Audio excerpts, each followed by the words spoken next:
Selamat pagi Bapak Ibu juri yang terkasih.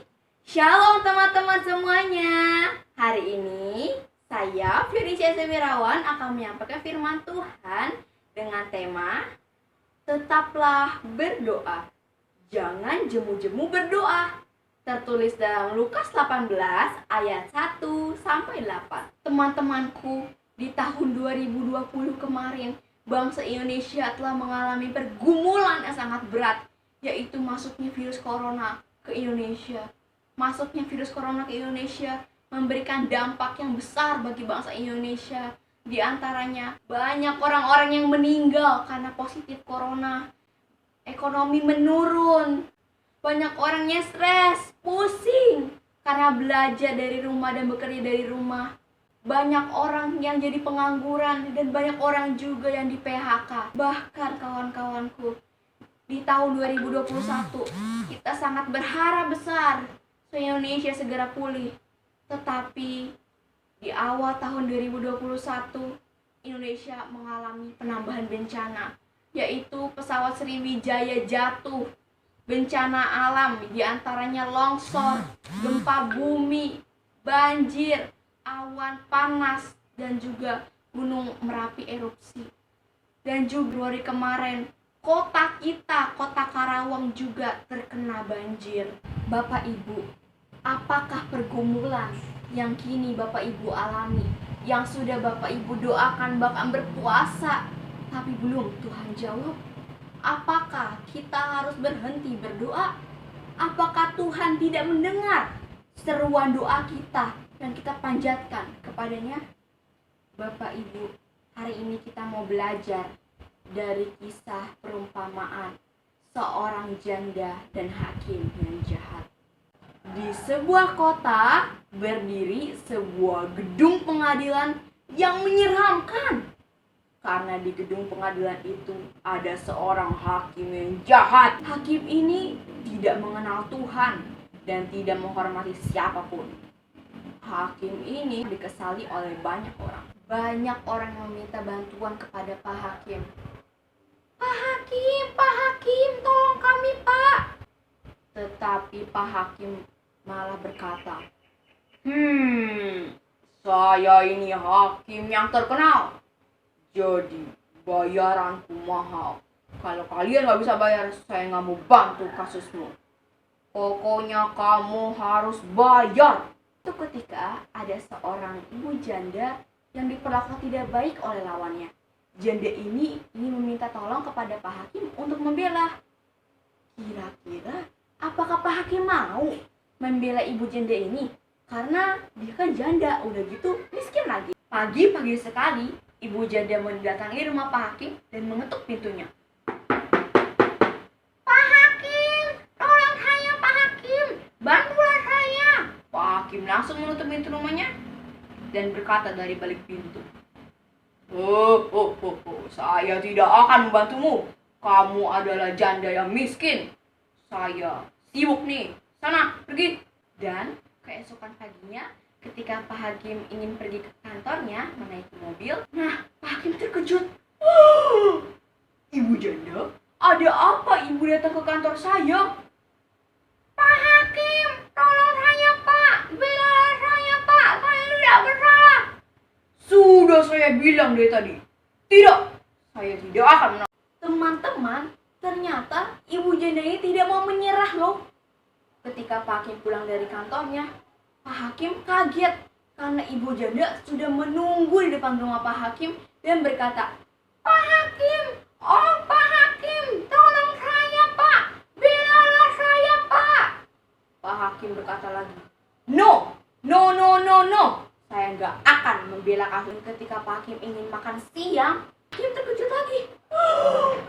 Ada apa lagi ibu janda? Ibu mendatangi saya terus. Pak Hakim, tolong saya Pak, saya perlu bantuan Bapak. Sudah saya bilang, saya tidak akan membelamu. Pergi sana, pergi. Pak Hakim pun jadi takut keluar rumah karena takut diganggu dan didesak oleh ibu janda tersebut. Jangan-jangan ibu janda itu datang lagi kepadaku dan meminta untuk membela kasusnya. Hidupnya Pak Hakim pun jadi nggak tenang karena pikirannya selalu terusik oleh permintaan janda itu. Dan ketika malam hari pun Pak Hakim dia susah tidur. Ketika Pak Hakim ingin memejamkan mata, tiba-tiba ia mendengar suara yang ia kenal. Pak Hakim, tolong saya Pak! Pak Hakim! Pak Hakim pun membuka jendela rumahnya dan berkata, "Ya ampun, Ibu Janda, saya pusing 7 keliling. Ibu datang terus sama saya. Pak Hakim, tolong saya Pak, saya tidak akan berhenti untuk mendesak Bapak sampai Bapak mau menjawab permintaan saya Pak." "Ya sudahlah, oke.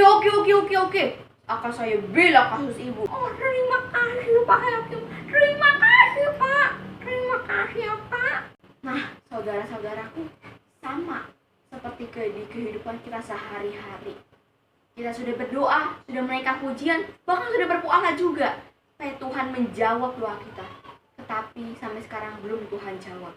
Saudaraku, kalau hakim yang jahat dan tidak mengenal Tuhan saja mau menolong ibu janda, apalagi Bapa kita yang ada di sorga, yang rela memberikan anaknya demi menyelamatkan hidup kita. Bapa di sorga pasti akan menjawab doa kita pada waktu yang tepat. Pada waktunya Tuhan, bukan pada waktunya kita. Seperti firman Tuhan yang tertulis dalam Lukas 18 ayat 7 yang berkata bahwa tidakkah Allah akan membenarkan orang-orang pilihannya yang siang malam berseru kepadanya, dan adakah ia mengulur-ulur waktu sebelum menolong mereka? Oleh karena itu saudaraku, tetaplah keep pray until miracle happen. Artinya adalah tetaplah berdoa sampai mujizat terjadi di dalam hidupmu. Karena mujizat Tuhan masih tersedia buat kita semuanya yang tidak pernah jemu-jemu berdoa dan berseru kepada Tuhan. Tetaplah berdoa sampai engkau melihat mujizat Tuhan ada atasmu. Jangan pernah lelah dan juga jemu-jemu untuk berdoa dan berseru memanggil namanya, karena Tuhan mendengar doa kita. Karena telinga Tuhan tidak kurang tajam untuk mendengar seruan doa kita, dan tangan Tuhan tidak kurang panjang untuk menolong kita. Percayalah itu saudara. Bila sampai sekarang Tuhan masih belum menjawab doa kita yang kita serukan dan kita panjatkan kepada Tuhan, itu artinya Tuhan ingin melihat ketekunan kita dalam berdoa. Tuhan ingin melihat apakah kita masih punya iman di dalam Tuhan. Dan Tuhan ingin melihat apakah kita sudah stop berdoa. Jadi saudara-saudaraku, tetaplah berseru, berdoa, dan berharap kepada Tuhan. Dan katakanlah kepada jiwamu, "Hai jiwaku, berserulah, tetaplah berdoa kepada Tuhan. Jangan pernah lelah, jangan pernah jemu-jemu. Dan tetaplah beriman.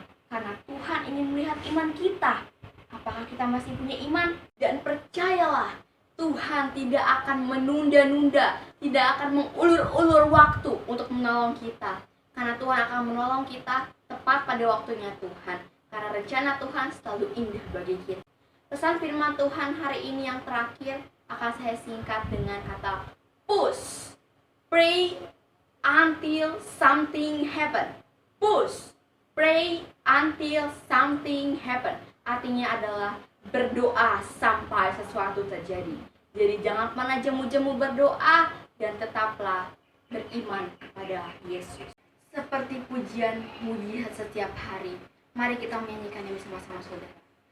Selama ku menyembahmu, ku percaya bahwa mujizat masih terjadi. Selama kau besertaku, ku melihat ada mujizat setiap hari.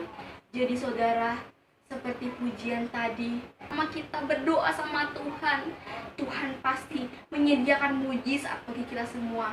Jadi jangan pernah berhenti berharap dan juga jangan berhenti berdoa kepada Tuhan. Bapak Ibu, saya akan tutup firman Tuhan hari ini dengan berdoa. Mari kita berdoa. Bapak. Tuhan Yesus, terima kasih kalau hari ini Kau memberikan anugerah kepada kami. Tuhan, tolong ajar kami Tuhan untuk selalu berdoa tanpa jemu-jemu dan berharap kepadamu Tuhan. Kami percaya Tuhan, Kau mendengar setiap seruan doa kami yang kami panjatkan kepadamu. Terima kasih Tuhan, biarlah firman Tuhan hari ini bisa menjadi rema dalam hidup kami. Terima kasih Tuhan Yesus, haleluya, amin. Demikianlah firman Tuhan hari ini. Terima kasih. God bless you.